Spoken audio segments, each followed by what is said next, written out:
Moses, when God called upon him to be his mouthpiece to Pharaoh to let the Israelites go, he complained that he was slow of speech and unable to talk. And you remember God's response to him?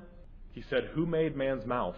Or who makes him dumb or deaf or seeing or blind? Is it not I, the Lord?" We have to learn to have a bigger vision of who God is. The Old Testament believers, they saw it.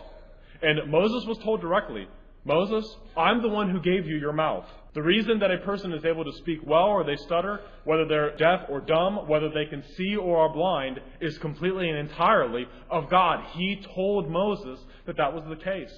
And I share this with you not so that we go, how can God do these things to people? How can He decree that people go through such hard times? My point is that as Christians, we believe in providence.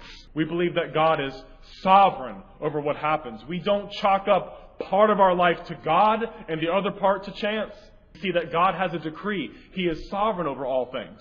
We don't think of chance. We speak of God designing our blessings and the crooks in our lot, the different things that bother us, the different things that are difficult for us in our lives. I just want to make sure we all understand something. There is nobody here who has just a few blessings. Everyone has more blessings than they could possibly imagine. More than we could ever enumerate. Let me give you just a real quick illustration of this. When we went to Philadelphia for the very first time, for the very first of the numerous back surgeries, I met a family there with a young girl who had been born without the tendon in her shoulder that enables her to lift her arm. She had never done this in her entire life, never lifted her arm before, was missing the tendon from here. And she was in a full upper body cast. And they had taken a piece of her tendon from her left hamstring and grafted it onto her shoulder. And they'd put her in a cast that had her arm up in the air like this. And she was going to be like this for a month.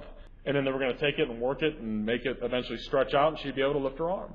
And it was really humbling to think about the fact that it would never have occurred to me to thank God for the tendon in my shoulder. And I walked out onto the back porch and stood there moving my arm and thought, you know what? God enabled me to be able to lift my arm. What have I done with this tendon for God in my life? He's going to hold me accountable for the fact that He made me able to lift my arm. He's going to hold me accountable for all of those things that I've taken for granted all my life. I get up out of bed without pain. I have ankles that are strong, knees that are strong, hips that work, eyes that work, ears that work, a brain that's sound, I think, most of the time. God has enabled me to do these things, and He's going to hold me accountable for it.